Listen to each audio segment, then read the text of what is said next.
ሰላም ጤና ይስጥልን ውድ ቤተሰቦች፣ የሰዓቱን ትኩስ ዜናዎች ይዘን ቀርበናል። በቅድሚያም አርዕስቶቹን እንጠቁማለን። የእነ ደብረጽዮን ማስጠንቀቂያና የጠቅላይ ሚኒስትር አብይ አህመድ ምላሽ። በቀጣይ የደቡብ ክልሉ ግጭትና የንጹሃኑ እልቂት። በሌላ መረጃ ሞተዋል የተባሉት የዩናይትድ አረብ ኤሚሬትስ ፕሬዝዳንት ቢን ዛይድ በድንገት ብቅ አሉ። በሌላ ዜና የ37 ሰዎችን ሕይወት የቀጠፈው የናይጄሪያው ማዕድን ፍንዳታ።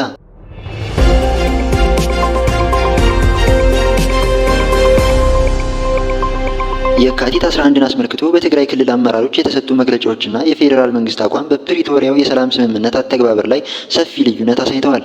የህወሓት ሊቀመንበር ዶክተር ደብረጽዮን ገብረ ሚካኤል የድርጅቱን 51ኛ ዓመት የምስረታ በዓል ምክንያት በማድረግ ባደረጉት ንግግር በፕሪቶሪያው ስምምነት መሰረት ወልቃይትና ራያ ወደ ትግራይ ክልል እንዲመለሱ ስምምነት ላይ ተደርሶ ነበር ብለዋል። ዶክተር ደብረጽዮን አክለውም የፌዴራል መንግስቱ በትግራይ ላይ ተኩስ በመክፈት ስምምነቱን ጥሷል ሲሉ የከሰሱ ሲሆን ጉዳዩ በሰላም የማይፈታ ከሆነ የመመከትና የመከላከል ግዴታ ውስጥ እንገባለን የሚል ማስጠንቀቂያም ሰጥተዋል። ይሁን እንጂ በፕሪቶሪያው የሰላም ስምምነት አንቀጽ 10 ንዑስ አንቀጽ 4 ላይ የተጠቀሰው ነጥብ ከዶክተር ደብረጽዮን ንግግር የተለየ ይዘት አለው ተብሏል። ስምምነቱ ወልቃይትና ራያን ጨምሮ አወዛጋቢ ለሆኑ አካባቢዎች ወይም ኮንቴስትድ ኤሪያስ መፍትሄ የሚያገኙት በኢትዮጵያ ህገ መንግስት መሰረት እንደሆነ ይደነግጋል። በተጨማሪም ተፈናቃዮች ወደ ቀያቸው እንዲመለሱ ስምምነት ቢኖርም አካባቢዎቹን በበላይነት የሚቆጣጠረውና ጸጥታውን የሚያስከብረው ለፌዴራል መንግስት ተጠሪ የሆነው የኢፌዴሪ መከላከያ ሰራዊት ወይም ኢትዮጵያ ናሽናል ዲፌንስ ፎርስ መሆኑን በግልጽ አስቀምጧል።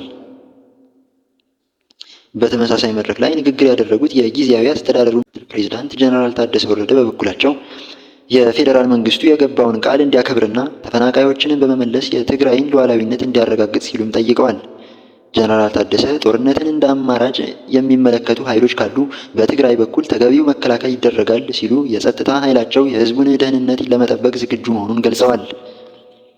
በተቃራኒው ጠቅላይ ሚኒስትር አብይ አህመድ ከሳምንታት በፊት ለህዝብ ተወካዮች ምክር ቤት በሰጡት ማብራሪያ ተፈናቃዮች ያልተመለሱት ተፈናቃይን መያዣ ወይም ሆስቴጅ ያደረገ ፖለቲካ በመኖሩ ነው ብለዋል። የፌዴራል መንግስት አቋም ነዋሪዎች በሰላም እንዲኖሩና የአስተዳደር ጉዳዩን ራሳቸው እንዲወስኑት መሆኑን የገለጹት ጠቅላይ ሚኒስትሩ ማንኛውም ባለስልጣን ከሚወስንላቸው ይልቅ ህዝቡ በሰላም እየኖረ በየት በኩል መተዳደር እንዳለበት ራሱ መወሰን አለበት በማለት ጉዳዩ በህዝበ ውሳኔ መፈታት እንዳለበት አመልክተዋል። በሌላ መረጃ በደቡብ ኢትዮጵያ ክልል ጋሞ ዞን አርባ ምንጭ ዙሪያ ወረዳ ዘይሴ ተብሎ በሚጠራው አካባቢ ካለፈው እሁድ የካቲት 8 ቀን 2018 ዓ.ም ጀምሮ በተከፈተ ተኩስ በርካታ ንጹሃን መገደላቸውን ነዋሪዎቹ ገለጹ።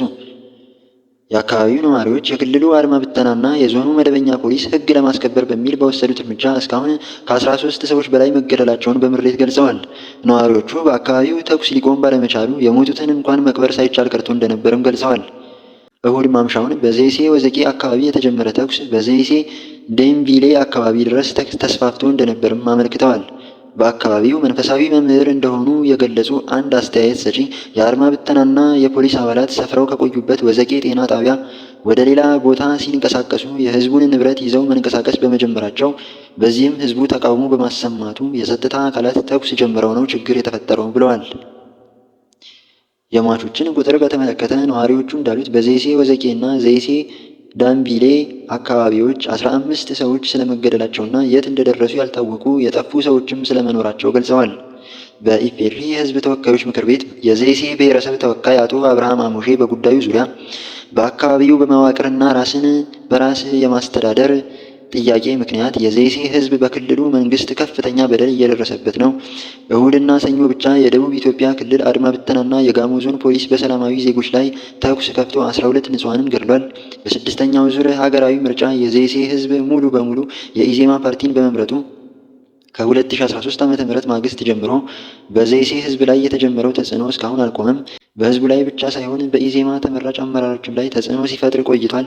ባለፉት ጊዜያት በዘይሴ ህዝብና ተመራጭ የምክር ቤት አመራሮች ላይ የነበረው ጫና በቀጣይ ለሰባተኛው ሀገራዊ ምርጫ ፓርቲው በአካባቢው የሚያደርገውን እንቅስቃሴ አደጋ ውስጥ ከቶታል ሲሉም ገልጸዋል። ከውጭ ዜና ሞተዋል የተባሉት የዩናይትድ አረብ ኤሚሬትስ ፕሬዝዳንት ቢን ዛይድ በድንገት ብቅ አሉ።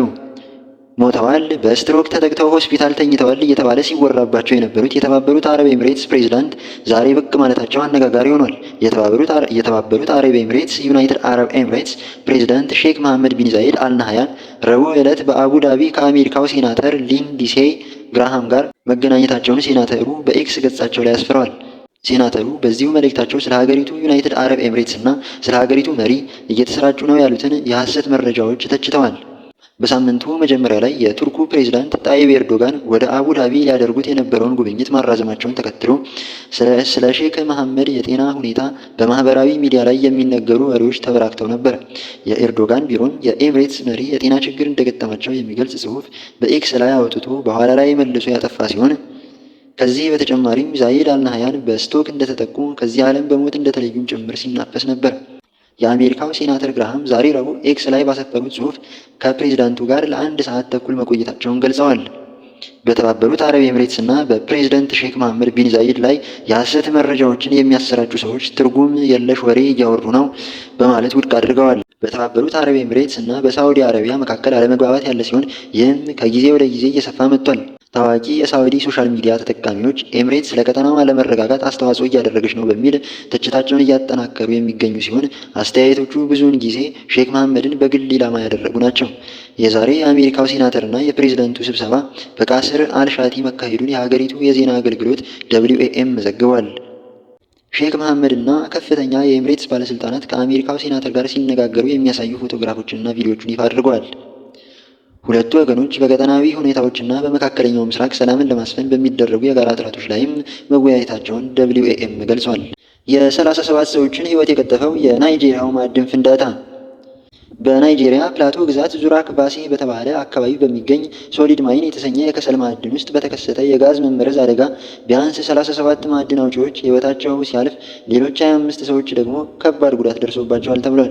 የአደጋው ዝርዝር ሁኔታ የዓይን እማኞች ለሀገር ውስጥ መገናኛ ብዙኃን እንደገለጹት አደጋው የደረሰው ማዕድን አውጪዎቹ በተለመደው የስራ ተግባራቸው ላይ ያሉ በድንገት ገዳይ የሆነ መርዛማ ጋዝ በዋሻው ውስጥ በመሰራጨቱ ሰራተኞቹ አንዱ ከሌላው በመከተል መውደቅና መቃተት ጀምረዋል።